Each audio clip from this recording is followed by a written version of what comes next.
सबसे टॉपिक है हमारा, सबसे पहला टॉपिक है कि वर्णमाला की परिभाषा क्या है, वर्णमाला कहते किसे। तो जो वर्णों का व्यवस्थित क्रम होता है वही कहलाता है वर्णमाला। कई बार एग्जाम में डेफिनेशन पूछी जा चुकी है कि वर्णमाला किसे कहते हैं। अब बात करते हैं कि वर्णमाला को कितने भागों में विभक्त किया गया है। तो दो भागों में विभक्त किया गया है, स्वर और व्यंजन। बिल्कुल आपको कंफ्यूज नहीं होना है। स्वर क्या होते हैं? स्वर वे वर्ण होते हैं जिनका उच्चारण स्वतंत्र रूप से होता है। व्यंजन वे वर्ण होते हैं जिनका उच्चारण स्वरों की सहायता से होता है या फिर वो स्वरों की सहायता से बोले जाते हैं। आई होप आपकी ये चीजें कवर हो गई होंगी, क्लियर हो गई होंगी। कुछ दो इंपॉर्टेंट पॉइंट है, अक्सर बच्चा इसमें कंफ्यूज रहता है कि भाषा की सबसे छोटी लिखित इकाई कौन सी है, तो वो कहलाती है वर्ण।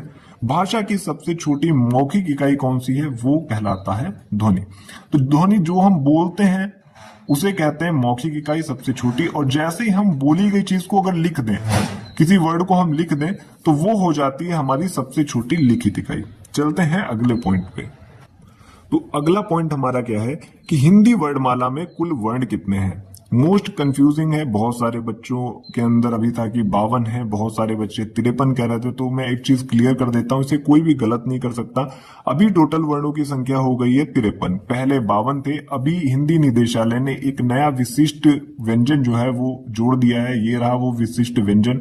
तो टोटल वर्णमाला में वर्ण हो जाते हैं 53। एग्जाम में आता है तो डायरेक्टली आपको 53 टिक करना है। दूसरा कंफ्यूजन होता है बच्चों का, भाई स्वरों की कुल संख्या होती है 13। अभी 13 है, पहले बच्चों ने 11 लगाया था, बट आयोग ने क्या माना था? आयोग ने माना 13। तो आपको टोटल टिक करके क्या आना है, अगर एग्जाम में क्वेश्चन आता है स्वरों की कुल संख्या कितनी है 11 13, अगर दोनों ऑप्शन में तो भी आपको 13 ही टिक करना है। तो ये टोटल आपके सामने लिखे हुए हैं 13 स्वर, देख सकते हैं। अब बात करते हैं मात्रा के आधार पर स्वर कितने प्रकार के होते हैं। तो मात्रा के आधार पर स्वर होते हैं दो प्रकार के, ह्रस्व स्वर और दीर्घ स्वर। ह्रस्व स्वरों को देखिए किन किन नामों से जानते हैं। इनको लघु स्वर भी कहते हैं, मूल स्वर भी कहते हैं और एक मात्रिक स्वर भी कहते हैं। ये टोटल होते हैं 4। इनकी संख्या होती है 4, आ, ई, उ और ऋ। अब हम बात करते हैं अगला पॉइंट, दीर्घ स्वर की बात करें तो इन्हें किन नामों से जाना जाता है? गुरु स्वर और संधि स्वर नाम से भी जाना जाता है और इन्हें द्विमात्रिक भी कहते हैं, एक ही बात है। ये कितने होते हैं? 7 होते हैं, आ, ई, उ, ए, ओ और औ। अब बात करते हैं अगले पॉइंट की। तो हम बात कर लेते हैं एक मात्रिक और द्विमात्रिक स्वरों की। एक मात्रिक जो स्वर है वो 4 होते हैं, आ, ई, उ और ऋ। द्विमात्रिक की बात करें वो भी 4 होते हैं, ए, ओ और ओ। द्विमात्रिक स्वरों को दो भागों में बांटा गया है, मूल दीर्घ स्वर और संयुक्त दीर्घ स्वर। मूल दीर्घ स्वर कितने होते हैं? 3, बड़ा आ, बड़ी ई और बड़ा उ। इन्हें मूल दीर्घ स्वर क्यों कहा गया है? क्योंकि ये बनते हैं मूल स्वरों के योग से। बड़ा आ 2 छोटे आ से मिलकर बना है, बड़ी ई 2 छोटी ई से मिलकर बनी है, बड़ा उ 2 छोटे उ से मिलकर बना है। ये रहे मूल स्वर, मैंने आपको पहले ही अभी बता दिया था। तो इन्हें इस कारण मूल दीर्घ स्वर कहा जाता है। अब बात करते हैं संयुक्त दीर्घ स्वर कितने होते हैं। ये होते हैं 4, ए, ओ और ओ। ये रीजन क्या है संयुक्त? क्योंकि ये भी 2 के योग से बनते हैं। आ और ई से ए बनता है, आ और ई से मिलकर बनता है और ओ आ और ऊ से मिलके बनता है। ओ की बात करें तो आ और ऊ से मिलके बनता है। चलते हैं अगले पेज पे। अब हम बात कर लेते हैं वर्णमाला में लेखन के आधार पर वर्ण कितने हैं। तो टोटल अभी मैंने आपको पहले ही बताया था, कई बार आपकी चीजें यहाँ पे रिवाइज हो जाएंगी। तो 52 पहले थे, एक और जोड़ दिया गया, तो 52 और एक हो गया 53। टोटल वर्ण हो गए 53, अब 52 नहीं रहे। अब बात कर लेते हैं इनका क्लासिफिकेशन, सारी चीजें जान लेते हैं। ये 53 कैसे हैं।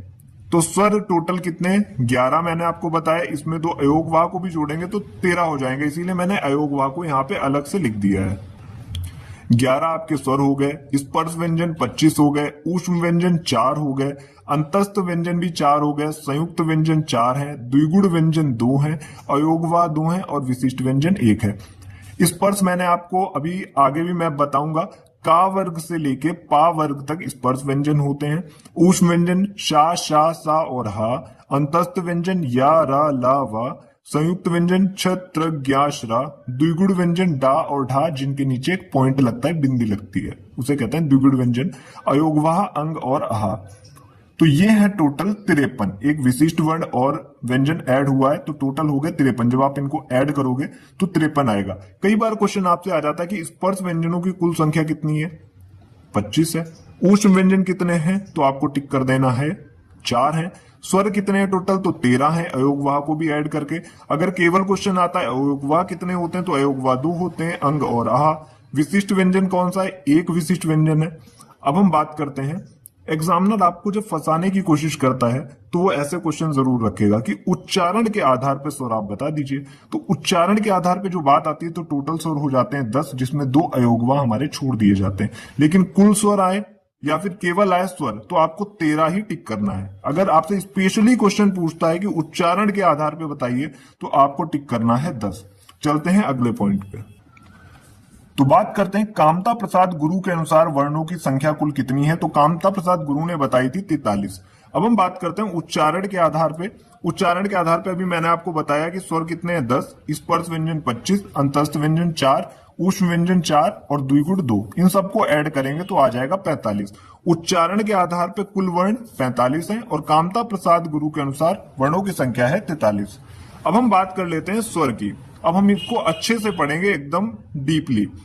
स्वर की बात कर लेते हैं तो जिन वर्णों का उच्चारण स्वतंत्र रूप से होता है वे कहलाते हैं स्वर। अब बात है स्वरों की कुल संख्या की।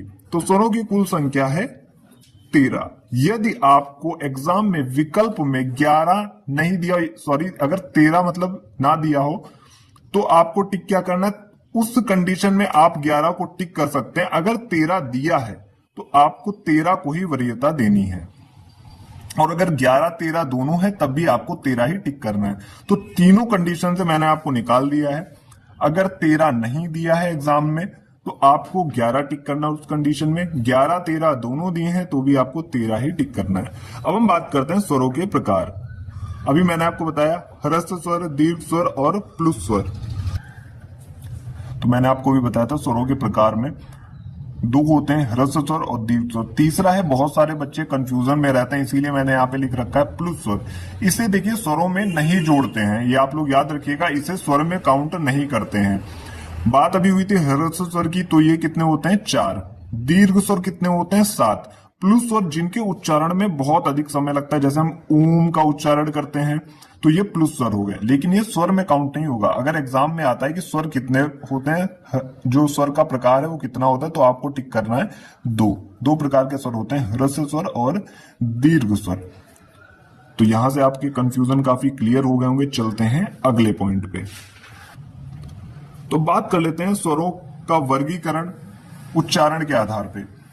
तो सबसे पहला पार्ट आता है हमारे मुख में जीभ का भाग। जीभ में 3 भाग होते हैं, अग्र भाग, मध्य भाग और पश्च भाग। अग्र भाग से जो स्वर बोले जाते हैं, जिन स्वरों का उच्चारण होता है वो है ई, ए और ए। मध्य भाग से बोला जाता है आ, और पश्च भाग से बोला जाता है बड़ा आ, छोटा ऊ, बड़ा ऊ, ओ और ओ। अब ये आपको खुद से एक्सपीरियंस करना है। जब आप ई का उच्चारण करोगे तो आपका जीभ का जो अगला भाग होता है, जिसे अग्र भाग बोलते हैं, वो एक्टिव होता है। तो जब बार बार आप 2-3 बार इसका रिवीजन करोगे या खुद से उच्चारण करके देखोगे तो चीजें आपकी क्लियर हो जाएंगी। अब हम बात कर लेते हैं मुख आकृति के आधार पर संवृत्त, अर्ध संवृत्त, विवृत्त और अर्धविवृत्त। संवृत्त में क्या होता है कि ऐसे स्वर जिनका उच्चारण करते समय मुख लगभग हमारा बंद रहता है, यानी कि क्लोज्ड रहता है, जैसे ई, ऊ। ये है संवृत्त। तो यहाँ पे जिन चीजों की ट्रिक बन सकती है वो मैं आपको ट्रिक भी बता दूंगा। जैसे आपको संवृत्त याद करने हैं तो आप एक वर्ड याद रखिएगा सुई, जिसमें ऊ भी आता है ई भी आती है, तो यानी कि दोनों ऊ आएंगे और ई भी आएंगे दोनों। तो ये हो गया संवृत्त की एक ट्रिक हो गई। और अर्ध संवृत्त का मतलब होता है जिसमें हमारा मुख जो है आधा खुला रहता है, यानी कि सेमी क्लोज, मतलब आधा खुला रहेगा, सेमी ओपन रहेगा, आधा खुला रहेगा। बात करते हैं जब हम किसी को बुलाते हैं तो हम ओए करके बुलाते हैं, ऐसे आप याद रख सकते हो कि ओ और ए आते हैं अर्ध संवृत्त में। बात करते हैं विवृत्त में। विवृत्त को आप ऐसे भी देख सकते हो कि विवृत्त का मतलब जहां पे पूरा मुख खुले। जब हम बड़ा आ का उच्चारण करेंगे तो यहाँ पे हमारा पूरा मुख खुलेगा। अर्ध विवृत्त जिसमें आधा मुख खुला रहे, जैसे कि ओ, ए, आ और आ। चलते हैं नेक्स्ट पॉइंट पे। अब बात करने वाले हैं मुख खुलने के आधार पर। तो वृत्तमुखी, अवृत्तमुखी। जब हम लोग किसी स्वर का उच्चारण करते हैं तो हमारा मुख जो होता है जब गोल हो जाता है तो उसे कहते हैं वृत्तमुखी, और अवृत्तमुखी जिसमें मुख की आकृति गोल ना हो। वृत्तमुखी, अब आप खुद बोल के देखिए, ऊ, ओ और ओ, यहाँ पे अपने मुख की जो आकृति है वो हल्की सी सर्कल टाइप की बन रही है, तो वृत्तमुखी हो गया। अवृत्तमुखी जितने बचे हुए स्वर हैं उनको आप अवृत्तमुखी में डाल दीजिए। अब बात करते हैं रीढ़ का उच्चारण स्थान, तो यह है जीवा मूर्धा है, ये आप लोग याद रखिएगा, कई बार एग्जाम में ये वाला भी क्वेश्चन। उच्चारण के आधार पर स्वरों के भेद मोस्ट इंपॉर्टेंट टॉपिक है, मोस्ट इंपॉर्टेंट पॉइंट है ये। तो 6 भेद हैं, जैसे कि जो आ और आ होता है, बड़ा होता है, इनका उच्चारण स्थान क्या होता है? कंठ। जब आप बोलोगे आ तो आपको ऐसा लगेगा गले से आवाज आ रही है, तो कंठ हो गया।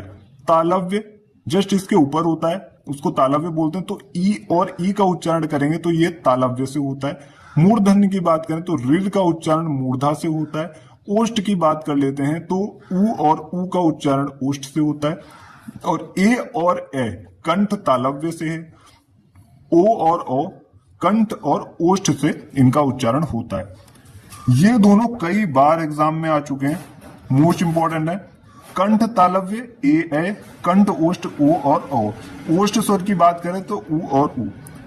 इसका आप स्क्रीनशॉट भी ले सकते हो, नोट डाउन कर सकते हो। ऐसा नहीं है कि आपको एक बार में देखते ही चीजें लर्न हो जाएंगी, इसका आपको 1-2 बार रिवीजन भी करना पड़ेगा। चलते हैं नेक्स्ट पेज पे। नेक्स्ट पॉइंट है हमारा अनुस्वार। जब किसी वर्ण का उच्चारण करते समय हवा केवल नाक से निकलती है तो उसे कहते हैं अनुस्वार। उदाहरण के लिए जैसे बंदर, कंधा, लंगर, ये होते हैं अनुस्वार के उदाहरण। बात करते हैं विसर्ग की, तो इसका उच्चारण हा के समान होता है। जब हम किसी का उच्चारण करते हैं, जैसे प्रातः, लास्ट में हा आ रहा होगा, अतः, तो ऐसे इसका उच्चारण होता है, इसे कहते हैं विसर्ग। बात करते हैं अनुनासिक की, जिसमें चंद्रबिंदी भी इसको बोलते हैं।